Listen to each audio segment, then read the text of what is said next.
Ding ding. Oh, finally over. All right. Well, that was fun.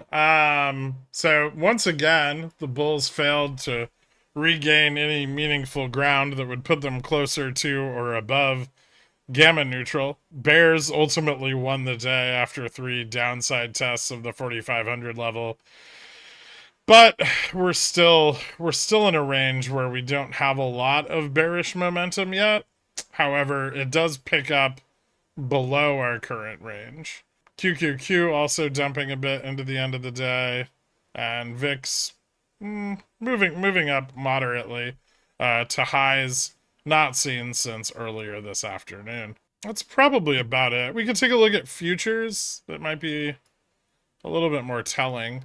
So here on futures, still failing to break the 4,500 level to the downside, although that may happen overnight. And if it does, it will start to put quite a lot of puts in the money. Most of the longer dated put interest that's been building up to the downside has been below 44.90. And so if we open down from close here, say that's roughly around 4,500, so 10 to 20 basis points down from close in the overnight session, and we're looking very good for a test of 44.76 or 44.61 before the end of the week, provided that the data comes in continues to be bearish.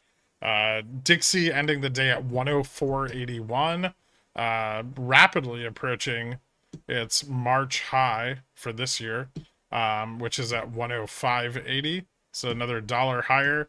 The USD JPY currency pair at 147.72.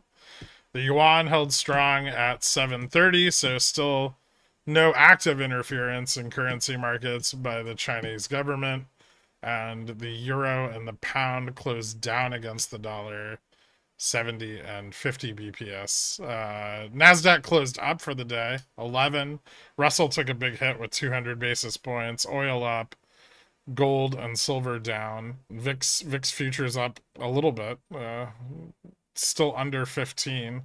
I kind of want to look at that. The USD JPY carry trade moved up about 20 points today.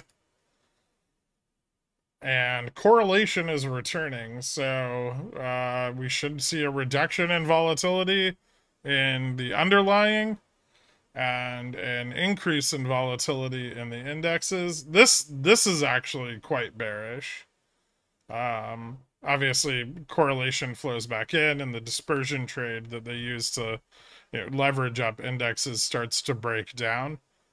So that's quite important. And the 1 month correlation turned around pretty sharply today. The 3 month seems to be following suit as well. Commodities kind of flat on the day. Really not a lot of improvement there, but still within their uptrends. So for tomorrow, I mean, obviously I'll update when we have more data tonight, but we have broken into the mid-range at the end of the day today. Fast gamma moved up to 44.92.50 at the end of the day, so we're very close to breaking below the fast gamma point, at which point we should start to see an acceleration to the downside, and upon crossing 44.80, 75, and 50, we would see varying degrees of increases in VIX as the market maker goes longer and longer vol, approaching the next really big downside resistance from there, which is delta neutral, which is around 44.20 right now. I didn't open a put position on Tesla today, but I did open one on Apple. So Tesla, I decided to wait a little bit, which seems so far like it was a good choice. Although it'll probably gap down tomorrow and I'll be pissed.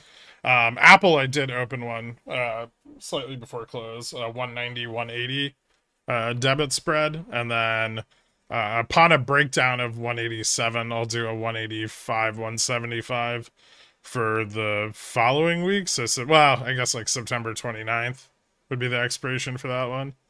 But I'll add that other leg later. And then if it breaks down below 180, I'll probably add just some like out of the money long puts, maybe for like October's expiration. GME earnings are tomorrow, so I don't need to hang around for them tonight. Increased volatility incoming, so debit spreads, not credit spreads, guys. They do tend to be a bit better in a high vol environment. Pre-stream tomorrow for express earnings? No, I don't give a flying fuck. I'm definitely not waking up early to listen to them. All right. Thank you guys so much for tuning in. I think that's about it. Tomorrow we have PMI data. Obviously, I think the most important part of the PMI, like it's going to be the services data, but the most important part of that's going to be services employment and services prices. So not the actual total index itself, but the prices. And so people are going to be looking for a drop in employment, which is what analysts are expecting, and a decline in services prices.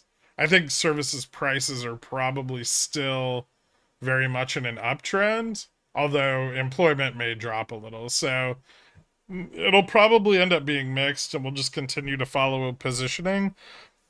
But if it's a huge swing one way or the other, it could have some effect. So, and that'll be after market open, so plenty of time to account for it. Anything else tomorrow that's really important? Red Book comes out tomorrow morning, and I don't think it's going to be that meaningful. I think the expectation is it's probably going to be down. Imports, exports, balance of trade. Those could have some effect in the pre-market, but probably also not a lot. Logan and Collins are both speaking tomorrow. They could have some effect if they go really off script, but I don't think they will. I think yeah, that's about it. So thank you guys so much, and I'll see you bright and early tomorrow morning.